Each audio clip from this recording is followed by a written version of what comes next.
বলি থেকে অর্চনা মাসিমণি।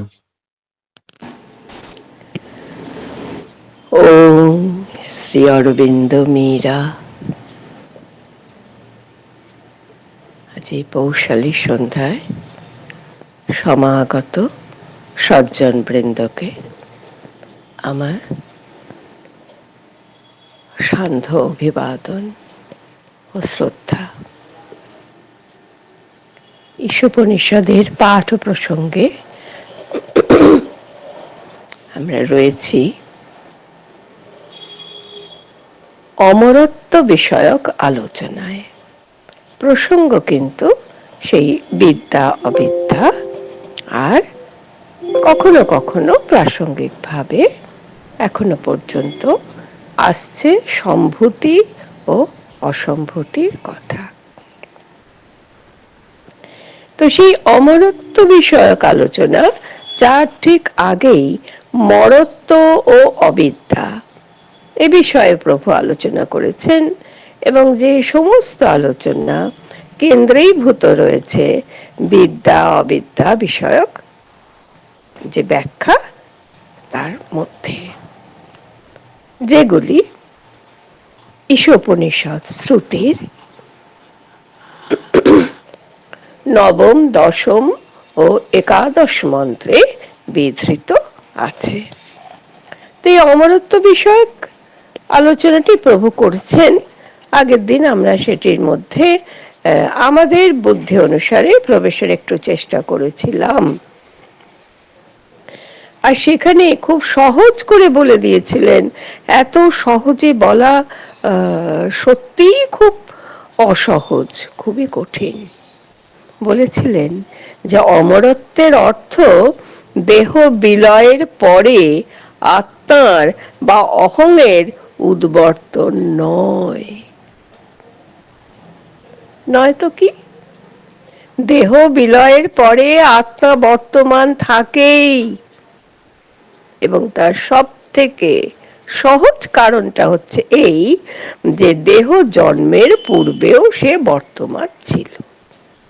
দেহে জন্মের পূর্বে যে বর্তমান ছিল, দেহ বিলয়ের পরে তার তো অবর্তমান হওয়ার কোনো কারণ সম্ভবই না। কোনো দৃষ্ট অদৃষ্ট কারণ পাওয়া যায় না। তার কারণ এই আত্মা অজ, অমর। এই প্রসঙ্গে শেষ পর্যন্ত তিনি একটা কথা বলেছিলেন যে অমরত্বের প্রকৃত অর্থ তাহলে কি হলো। অমরত্ব যদি আত্মার থাকা না থাকার সঙ্গে যুক্ত না থাকে, অমরত্ব যখন মরত্বকে অতিক্রম করার পরেই পাওয়া যায়, তাহলে সেই অমরত্বের নিহিতার্থটি কি? সেই প্রসঙ্গে 119 পৃষ্ঠায়, অবশ্যই উপনিষদাবলী গ্রন্থের 119 পৃষ্ঠায় অমরত্ব নামে সেই উপশীর্ষকের অন্তিম অনুচ্ছেদে জানাচ্ছেন শ্রী অরবিন্দ, অমরত্বের অর্থ সেই চেতনা। তাহলে অমরত্বের অর্থ হলো চেতনা। অমরত্ব হচ্ছে একটি চেতনা। বেশ, কোন শ্রেণীর সে চেতনা? যা জন্ম মৃত্যুর অতীত। তা শুধু জন্মেরই অতীত নয়, তা মৃত্যুরও অতীত। কাজে জন্ম মরণ খেলার অতীত হচ্ছে অমরত্বের চেতনা, যা অমরত্বের নিহিতার্থ। শুধু জন্ম মৃত্যুর অতীত নয়, কার্যকারণ শৃঙ্খলের অতীত। আমরা জানি সাধারণভাবে কার্যকারণ শৃঙ্খলে কোনো কার্য ঘটতে হলে তার অব্যবহিত একটি কারণ থাকতে হয়। সে কারণের নানা শ্রেণী বিভাগ হতে পারে, তার চরিত্রের নানা স্তর বিভেদ থাকতে পারে, কিন্তু কারণ থাকতে হয় কার্যের ঠিক পূর্বে। অথচ এই যে অমরত্বের কথা ঈশাশ্রুতি বলছেন, সেটি কার্যকারণ শৃঙ্খলের অতীত। আরো অনেক কিছুর অতীত, সব বন্ধন ও সীমার অতীত। এই অমরত্ব হচ্ছে অতীত। অমরত্ব সীমাতীতের অসীমের চেতনা। মুক্ত, আনন্দময়, সচেতন সত্তাতে সপ্রতিষ্ঠ। দুঃখিত, কণ্ঠস্বর আমার সঙ্গে নেই আছে, কবেই বা থাকে। সেই জন্যে শ্রী অরবিন্দ আমাদের খুব সহজ করে এটুকু বললেন, এটুকু আমরা আমাদের সাধারণ বুদ্ধিতে বুঝতে পারি, গভীর তত্ত্বে গেলে হয়তো আর পেরে উঠবো না। যে অমরত্বের অর্থ হচ্ছে একটি চেতনা, যে চেতনা জন্ম মৃত্যু কার্যকারণ শৃঙ্খল বন্ধন ও সীমার অতীত। সবকিছুর যদি সে অতীত হয়, সুতরাং সে কি হবে? সে হবে মুক্ত, কোনো বন্ধনে সে ধরা দেয়নি। যদি সে মুক্ত হয় তবে সে তো আনন্দ স্বরূপ, অতএব আনন্দময়। এবং সে অচেতন নয়, সে চেতনা, কাজেই সচেতন সত্তাতে সপ্রতিষ্ঠ। এতগুলো কথা বলার পর নিষ্কর্ষ অর্থ যাবে বেরোচ্ছে, সেটি হলো ঈশ্বরের পরম পুরুষের সচ্চিদানন্দের চেতনা। তাহলে অমরত্বের অর্থ যে চেতনা, সেই চেতনা হচ্ছে কাদের নয় সেটা বলা হয়ে গেছে। জন্ম মৃত্যুর সঙ্গে কোনো বাঁধা ধরা সম্পর্ক নেই, কার্যকারণ শৃঙ্খলের সে বাইরে, সমস্ত বন্ধন এবং সীমার থেকে সে অতীত। সুতরাং সে মুক্ত, মুক্ত বলে সে আনন্দময়, আনন্দময় বলেই সেটি সচেতন চৈতন্যবান সত্তায় প্রতিষ্ঠিত। কিভাবে প্রতিষ্ঠিত? অপরের সাহায্য ব্যতিরেকে স্বপ্রতিষ্ঠ। আর এতগুলি বিশেষণ, এতগুলি বৈশিষ্ট্য কোন চেতনার থাকতে পারে? ঈশ্বরের, পরম পুরুষের সচ্চিদানন্দের চেতনা। তাহলে খুব যদি নাটশেলে আমরা দেখি, শ্রী অরবিন্দের কাছ থেকে কথা চেয়ে নিয়ে, তাহলে আমরা দেখছি ঈশ্বরের পরম পুরুষের সচ্চিদানন্দের চেতনা হচ্ছে অমৃতত্বের অর্থস্বরূপ সেই চেতনা। এই পর্যন্ত একটা আমরা আমাদের মতো করে বুঝে নিতে পারলাম। এটি হলো অমরত্ব বিষয়ক আলোচনা। তাহলে এইবার তো দুমুখ তো এক করে দিতে হবে, কারণ এই দুই মুখ, বিদ্যা অবিদ্যা, আমাদের যত রকমের আপাত বৈষম্য রয়েছে, আপাত বিরোধী যত রকমের সূচক রয়েছে, তাদের একত্রিত করাই তো হচ্ছে ঈশাবাস্য উপনিষদের কাজ। সেই জন্য তো তিনি অনায়াসে বলতে পারেন তক্তে না ভুঞ্জিথা, ভোগ করতেও বারণ করেন না, সঙ্গে সঙ্গে বলে দেন মা গৃধ কাস্যাস্মিদ ধনম, ও তা বলে অপরের ধনে লোভ করো না, ভোগ করতে তোমার কোনো বারণ নেই। আর সেই ভোগটিও হবে ত্যাগান্তিক। কাজেই সেই আলোচনায় অবশ্যই অমরত্বের সঙ্গে জন্মের একটা সম্পর্ক এখানে বুঝিয়ে নিতে হবে, কারণ আমরা তো শুধু বিদ্যার কথা বলিনি, ঈশা বলেননি, আমাদের বলতে দেননি, আমাদের বুঝতে দেননি। প্রভু সেটি সুগম করে দিয়েছেন আমাদের জন্যে, যেন অমরত্ব ও জন্ম, এই হলো আমাদের বর্তমান পাঠ চলছে যে অধ্যায়টির, যেটি হচ্ছে তৃতীয় প্রবাহ, থার্ড মুভমেন্ট, যেখানে জ্ঞান ও অজ্ঞানের দ্বিতীয় শীর্ষকটির আলোচনা হয়েছে, যার বিষয় নবম, দশম ও একাদশ মন্ত্র। তারই শেষ আলোচনাটির উপশীর্ষক হলো অমরত্ব ও জন্ম। মানব এই উপলব্ধির উপর বিশ্বে মুক্ত ক্রিয়া প্রতিষ্ঠিত করতে পারে। আবার এলো ঘুরে ফিরে সেই মানবের ভূমিকা, যাকে আমরা বারবার সাধক বলে আসছি, তাকেই একদম মানব অভিধায় অভিহিত করেছেন শ্রী অরবিন্দ। আর এই অমরত্ব জন্মের মধ্যে সাযুজ্য, অসাযুজ্য, সম্পর্ক, অসম্পর্ক সবকিছু বোঝানোর জন্য প্রথমেই বলছেন যে মানব এই উপলব্ধির উপর বিশ্বে মুক্ত ক্রিয়া প্রতিষ্ঠা করতে পারে। কোন উপলব্ধি? ওই অমরত্বের যে অর্থটি বিশ্লেষণ করা হলো, যেখানে বলা হলো ঈশ্বরের পরম পুরুষের সচ্চিদানন্দের চেতনাই হচ্ছে অমরত্বের পারমার্থিক চেতনা। তারপরে বলছেন কিন্তু তা অধিগত হলে জীবের পক্ষে জন্ম বা কর্মের আর কি প্রয়োজন থাকে? তাই যদি হয় যে অধিগত হয়ে গেল সেই চৈতন্য, অমরত্বের যা নিষ্কর্ষ অর্থ, বলছেন তাহলে জীবের পক্ষে জন্ম বা কর্মের প্রয়োজন থাকে কি? একটি প্রশ্নবোধক চিহ্ন দিয়ে রেখেছেন, দিয়ে উত্তরটিও দিচ্ছেন, থাকে আবার থাকে না। কি করে দুটো একসঙ্গে হয়?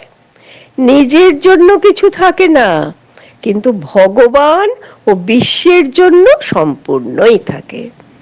আমাদের মনে রাখতে হবে শ্রী অরবিন্দের সাধনা সেই পূর্ণ যোগের, যা ব্যক্তিগত মুক্তির কথা বলেনি, যা শুধু নিজের টুকু চেয়ে নিয়ে সে সন্তুষ্ট হতে চায়নি, সে বিশ্বের মুক্তি চেয়েছে। বিশ্বের প্রতিটি প্রাণীর, প্রতিটি জীবের, প্রতিটি সত্তার রূপান্তর পর্যন্ত যার মুক্তির আকাঙ্ক্ষা এক চরিতার্থ হয় না। কাজেই বললেন তার নিজের জন্য কিছু থাকে না। খুব সত্যি কথা, জীবের পক্ষে জন্মই বা কি হলো, মৃত্যুই বা কি হলো, তার কারণ ঈশ্বর পরম পুরুষ আর সচ্চিদানন্দের চেতনার বোধ তো তার মধ্যে অনুস্যূত হয়ে গেছে। বলছেন হ্যাঁ ঠিক, নিজের জন্য দরকার হয় না, কিন্তু ভগবান ও বিশ্বের জন্য সম্পূর্ণই থাকে। কারণ এই যে বারবার করে বলা হয়েছে সবকিছু ভগবানের সমর্পণ করেই সবকিছু করা যায়, এ তো বারবার বলছেন। কোথায় না বলছেন? মা গ্রন্থও বলছেন, যোগ সমন্বয়ও বলছেন, এবং তার যা যা বলার, তার নিজের বলাগুলি তিনি যেখানে যেখানে পরিপূরণ করে দিয়েছেন সেখানেই তো কথা বলেছেন, এখনো তাই বলছেন।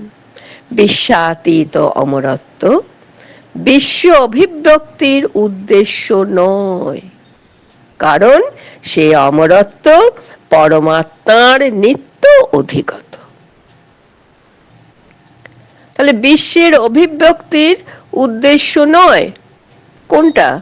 বিশ্বাতীত পরম অমরত্ব, যে অমরত্বের কথা এতক্ষণ বলা হলো, যা পরম পুরুষের সঙ্গে যা একত্ব অনুভব করছে, যা পরমময়ের অধিগত রয়েছে। বলছেন কারণ সে অমরত্ব পরমাত্মার নিত্য অধিগত। পরমাত্মার তো আর অমরত্ব দরকার হয় না। যা আমার নেই তাই তো আমি অর্জন করব, সেটা আমি পেতে চাইব, তার জন্য সাধনা করব। কিন্তু যা আমার রয়েছে, যে সম্পদ আমার ভান্ডারে চিরসঞ্চিত আছে, তার জন্য কি কেউ, তাকে অধিগত করার জন্য কেউ কি কখনো ক্লেশ স্বীকার করে? কেউ কি কোনো সময় সেই উদ্দেশ্য সাধন করার জন্য সাধনার পথে যায়? তাই বলছেন যে সেই অমরত্ব, মানে বিশ্বাতীত যে অমরত্ব, তা তো পরমাত্মার নিত্য অধিগত। তাহলে মানব অস্তিত্বের উদ্দেশ্যটা কি হলো? পরমাত্মার নিত্য অধিগত সেই অমরত্ব তাকে দিয়ে সাধিত হবে না। আবার এই জন্ম মৃত্যুর এইটা যে অতিক্রম করে গেছে, তাহলে তার কি প্রয়োজন রইল? বলে দিচ্ছেন প্রভু, মানব অস্তিত্বের উদ্দেশ্য হলো যেন তার মধ্যে দিয়ে পরমাত্মা যেমন অসম্ভূতিতে তেমনি জন্মেও অমরত্ব উপভোগ করতে পারেন। তাহলে পরমাত্মার নিত্য অধিগত বিশ্বাতীত অমরত্ব, কিন্তু মরত্ব তো তার সেইভাবে অধিগত নয় যে অর্থে এখানে ব্যাখ্যাটি দেওয়া হচ্ছে। তাই বলছেন তাহলে মানব অস্তিত্বের যেটি উদ্দেশ্য, সেই উদ্দেশ্য হচ্ছে পরমাত্মা যেমন অসম্ভূতিতে তেমনি জন্মেও, জন্ম হচ্ছে জায়মানতা, সম্ভূতি যেমন অসম্ভূতিতে তেমনি সম্ভূতিতেও তিনি যেন অমরত্ব উপভোগ করতে পারেন। তাহলে এই যে বলা হয়েছিল নিজের জন্য নয়, মানব নিজের জন্যই সাধনাটুকু করবে না, সে করবে ভগবানের জন্যে, বিশ্বের জন্যে। তার এই সাধনার সম্পূর্ণ আবশ্যক রয়েছে। আর তার ফলশ্রুতি কি হবে না, পরমাত্মা যার নিত্য অধিগত রয়েছে বিশ্বাতীত অমরত্ব, তার এই জন্মের অমরত্ব উপভোগ করানোটাই হবে তার দায়িত্ব, তার কাজ, তার কর্ম প্রকৃতি। আজকে এখানে শেষ করছি, কারণ আমি দিদিকে দেখেছি, জয়ন্তিকা দেখেছি। প্রণাম।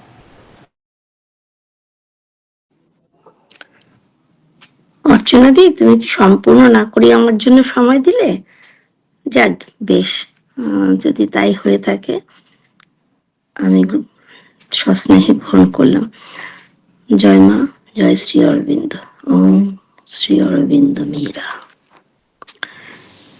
সবাইকে আমার এই সান্ধ্য অধিবেশনে সবাইকে ভালোবাসা, প্রীতি। বছরের শেষের দিকে এসে আমি উপস্থিত হয়েছি অলমোস্ট। আজকে আমি যেটা পড়বো সেটা যে বাণীটি শ্রী অরবিন্দের লেখা যোগ বিষয়ক পত্রাবলী থেকেই বলবো। তার কেউ একজন পত্রতে মায়াবাদী অদ্বৈত বিষয়ে প্রশ্ন করেছিলেন, তার উত্তরে তিনি বলছেন, আমি এই মতের সঙ্গে একমত নই যে জগৎ একটি মায়া বা মিথ্যা। ব্রহ্ম এখানে যেমন বিরাজমান, তেমনি বিশ্বাতীত পরমার্থ সৎ এর মধ্যেও রয়েছেন।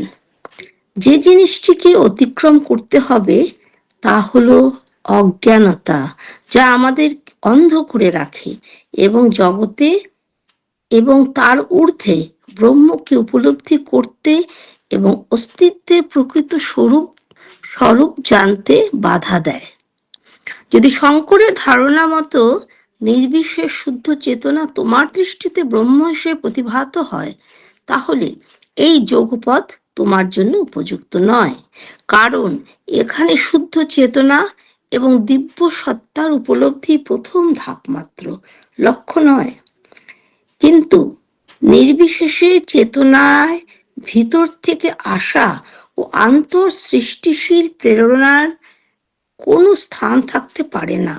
সমস্ত কর্ম ও সৃষ্টি অবশ্যম্ভাবী ভাবে এর সাথে অসম্পর্কিত হতে বাধ্য। আমি আমার যোগকে এই দুর্বল ভিত্তির উপর প্রতিষ্ঠিত করি না যে পুরুষ ব্র্যাকেটে রয়েছে আত্মা নয়, চিরন্তন মুক্ত। এই স্বীকৃতি নিজের সীমার বাইরে কিছুতে পৌঁছায় না, বা এটিকে যদি সূচনা বিন্দু ধরা হয় তাহলে এটি সহজেই এই সিদ্ধান্তে পৌঁছতে পারে যে কর্ম ও সৃষ্টির কোনো তাৎপর্য নেই। প্রশ্নটা তাহা নয়, বরং প্রশ্ন হচ্ছে সৃষ্টির অর্থ কি? এমন এক পরাৎপর আছেন কিনা যিনি শুধু এক শুদ্ধ নির্বিশেষ চেতনা এবং দিব্য সত্তা নন, বরং সৃষ্টির স্ফুরন্ত শক্তির উৎস এবং আশ্রয়, এবং বিশ্ব অস্তিত্বের কাছে এর কোনো তাৎপর্য বা মূল্য আছে কিনা। এই প্রশ্নের সমাধান শব্দ ও ভাব নির্ভর অধিবিদ্যাকে যুক্তি দ্বারা করা যায় না, বরং করতে হয় আধ্যাত্মিক অভিজ্ঞতা দ্বারা, যা মনকে অতিক্রম করে আধ্যাত্মিক সত্য লোকে প্রবেশ করে। প্রতিটি মন তার নিজের যুক্তিতে সন্তুষ্ট থাকে, কিন্তু আধ্যাত্মিক উদ্দেশ্যের ক্ষেত্রে সেই সন্তুষ্টির কোনো বৈধতা নেই। একটা ইঙ্গিত শুধু পাওয়া যায় যে আধ্যাত্মিক অভিজ্ঞতার ক্ষেত্রে একজন কত দূর এবং কোন পথে এগোতে প্রস্তুত। তোমার যুক্তি যদি তোমাকে শঙ্করের পরাৎপরের ধারণার দিকে চালিত করে, তবে এই ইঙ্গিত যে বেদান্ত, অদ্বৈত, মায়াবাদী তোমার অগ্রগতির পথ। এই যোগ বিশ্ব অস্তিত্বের মূল্য স্বীকার করে এবং এটিকে বাস্তব বলে গ্রহণ করে। এর উদ্দেশ্য হলো এক উচ্চ সত্য চেতনায় বা দিব্য অতি মানসিক চেতনায় প্রবেশ, যেখানে কর্ম এবং সৃজন অজ্ঞানতা এবং অপূর্ণতার প্রকাশ নয়, বরং পরম সত্য, জ্যোতির এবং দিব্য আনন্দের প্রকাশ। কিন্তু এর জন্য মর্ত মন, প্রাণ এবং দেহকে সেই উচ্চ চেতনার কাছে সমর্পণ অপরিহার্য। যেহেতু মর্ত মানুষের পক্ষে তার নিজের চেষ্টার মনের ঊর্ধ্বে উঠে এক অতি মানসিক চেতনায় উত্তীর্ণ হওয়া অত্যন্ত কঠিন, যেখানে গতিময়তা আর মানসিক নয়, বরং সম্পূর্ণ অন্য এক শক্তির। যারা এই পরিবর্তনের ডাকে সাড়া দিতে প্রস্তুত, একমাত্র তাদেরই এই যোগপথে আসা উচিত। জয় মা, জয় শ্রী অরবিন্দ। অপূর্ব, আমার পাঠ আমি এখানে শেষ করছি। একটি বিশেষ ঘোষণা আছে। আগামী বৃহস্পতিবার 25শে ডিসেম্বর আমাদের শাখা সোনারপুর গঙ্গাজোয়ারায় প্রতি বছর বাৎসরিক অনুষ্ঠান পালিত হয় আলোক প্রত্যাবর্তন দিবস হিসাবে। তাই আমাদের শাখার তরফ থেকে প্রত্যেককে আমরা সবান্ধবে ওই দিনকে আসবার জন্য আমন্ত্রণ জানাই। আশা রাখি আপনারা প্রত্যেকে আসবে এবং ওই দিনটাকে খুব সুন্দর সুমধুর করে তুলবে। এই প্রার্থনা, এই আশা আপনাদের সবার কাছে রাখি, মায়ের কাছে প্রার্থনা রাখি আপনারা যাতে আসতে পারেন এবং ওই দিনটা খুব ভালোভাবে যাতে আমরা পালন করতে পারি, এই আশা রেখে মা ও প্রভুকে প্রণাম জানিয়ে আজকে আমাদের পাঠচক্রের এখানেই বিরতি টানছি। জয় মা, জয় শ্রী অরবিন্দ।